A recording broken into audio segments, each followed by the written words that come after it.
Welcome to English Avenue, where English becomes exciting. Today, we start the thrilling journey of one of history's most controversial figures, Adolf Hitler. Love him or hate him, his story is filled with dreams, failures, ambition, and power. From a small boy with big dreams to a man who changed the world forever, this is the story of Adolf Hitler, like you've never heard before. Are you ready? Grab your headphones, sit back, and let's dive into this incredible tale that will improve your English and keep you hooked till the end. It all started on April 20th, 1889, in a small town called Braunau am Inn in Austria. A baby boy was born to Alois and Clara Hitler. They named him Adolf. No one knew this little boy would grow up to shake the world. As a child, Adolf wasn't special. He loved playing outside, drawing pictures, and imagining a big future. But life wasn't perfect. His father, Alois, was very strict. Alois wanted Adolf to study hard and get a government job just like him. But Adolf had a different dream. "I want to be an artist," he would tell his mother, Clara. His mother loved him deeply and supported his dream, but she couldn't change Alois's mind.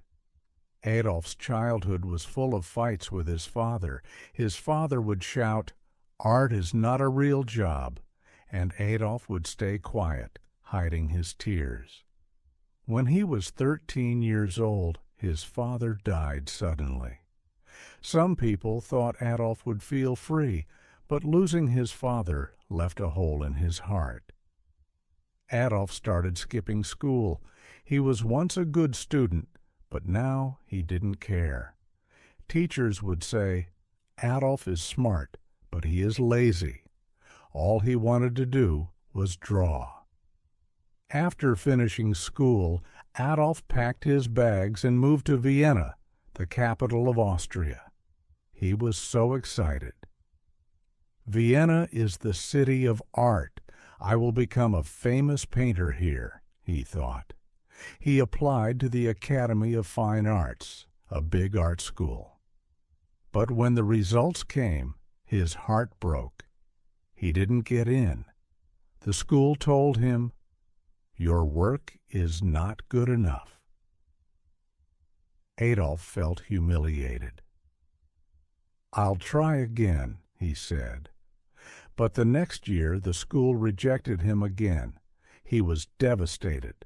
Without school or a job, Adolf's life became hard. He lived in tiny, dirty rooms and sometimes slept on the streets. He painted postcards and sold them to tourists for a little money. Why is life so unfair? He often thought. During this time, Adolf's mother passed away. He was alone and angry. He started to blame other people for his failures. "It's not my fault," he would say. In 1914, everything changed. World War I started, and Adolf saw a chance to make his life meaningful. He joined the German army. He loved being a soldier. "Finally, I am part of something big," he thought. Adolf was brave in the war. He carried messages across dangerous battlefields and received 2 medals for his courage. But in 1918, Germany lost the war. Adolf was furious. "Our leaders betrayed us," he shouted. He felt Germany needed someone strong to bring it back to power. After the war, Adolf returned to Germany. The country was in chaos. People were poor and hungry, and many were angry about the war's end. Adolf saw this as his opportunity. He joined a small political group called the German Workers' Party. Adolf was a powerful speaker. When he spoke, people listened. His words were full of anger, passion, and promises. "Germany will rise again," he would say. Slowly, more and more people started following him. Adolf changed the name of the group to the National Socialist German Workers' Party, also known as the Nazi Party. He designed their symbol, a red flag with a black swastika. "This will become the most powerful symbol in the world," he declared. His speeches became famous. Thousands of people came to hear him. They believed in his dream of a strong Germany. But Adolf's ideas were dangerous. He blamed certain groups of people for Germany's problems and wanted to make Germany only for Germans. After World War I, Germany was in big trouble. People had no jobs, food was expensive, and many families were hungry. The country had to pay a lot of money to other nations because they lost the war. Germans were angry and sad. Adolf Hitler saw this pain. He told the people, "It's not your fault. I know who is to blame." His words gave people hope, but they also made them angry at others. Slowly, Adolf became a popular name. Adolf worked hard to grow his party. He held big meetings and gave loud, emotional speeches. "Germany can be great again," he shouted. People clapped and cheered. They believed in his dream. In 1923, Adolf tried to take control of the German government by force. This was called the Beer Hall Putsch, but it failed. Adolf was arrested and sent to jail for 9 months. While in jail, Adolf wrote a book called Mein Kampf, which means My Struggle. In this book, he wrote about his ideas. He said Germany needed to become powerful and that certain groups of people were the enemy. The book became popular, and many Germans started to believe in his ideas. After getting out of jail, Adolf worked even harder. The Nazi Party became stronger. By 1933, Adolf Hitler was chosen as the Chancellor of Germany, the country's top leader. This was the start of a new chapter. Adolf promised jobs, a strong military, and a bright future. The people trusted him, but they didn't know what he was planning next. As Chancellor, Adolf made many changes. He built roads, factories, and schools. More people got jobs, and Germany started to look strong again. The people were happy. They said, "Hitler is a hero." But behind this success, Adolf had dangerous plans. He controlled newspapers, radios, and schools. People were told, "You can only believe in Adolf Hitler." Those who didn't agree with him were punished or sent to prison. Adolf created a strong army called the SS and a group of young boys called the Hitler Youth. They trained to fight and spread Nazi ideas. Everywhere in Germany, people saw the swastika flag. It became the symbol of Adolf's power. Adolf's speeches became even more powerful. He would say, "Germany is the best. We will rule the world." Crowds cheered and shouted, "Heil Hitler!" In 1939, Adolf made his boldest move. He ordered his army to invade Poland. This act started World War II. Adolf's dream was to take over all of Europe and make Germany the most powerful country in the world. At first, Adolf's army won many battles. They were strong and well-trained. But as the war went on, things started to go wrong. Adolf had made too many enemies. While the war was happening, Adolf was doing something terrible. He wanted to remove all Jewish people and others he thought didn't belong in his vision of Germany. This was called the Holocaust, one of the darkest chapters in human history. Millions of innocent people were killed in camps. By 1944, Germany started losing the war. Adolf's enemies, like the United States, the Soviet Union, and Britain, were too strong. Bombs fell on German cities, and the people who once called Adolf a hero began to lose hope. Adolf became paranoid. He trusted no one and spent most of his time hiding in his bunker. By early 1945, Adolf stayed in a bunker deep underground in Berlin. The bunker was cold and dark, but it was safe from bombs. Inside, Adolf spent his time planning, though there was little hope left.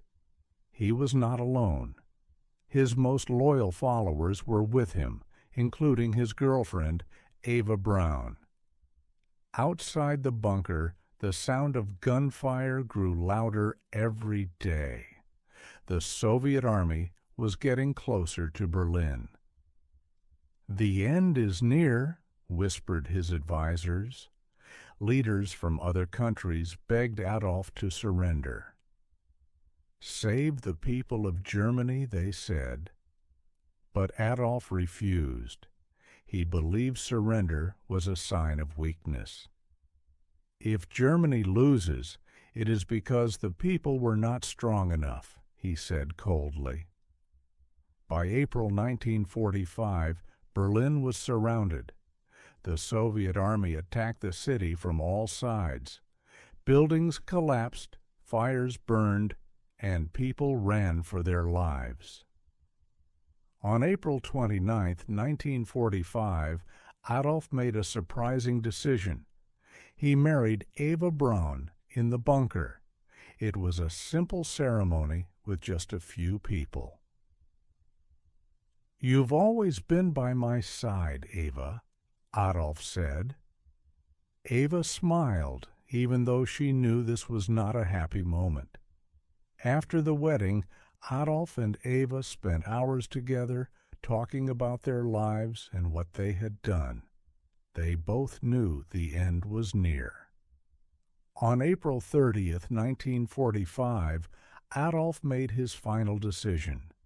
He called his closest followers into the bunker and told them, "I will not be captured alive."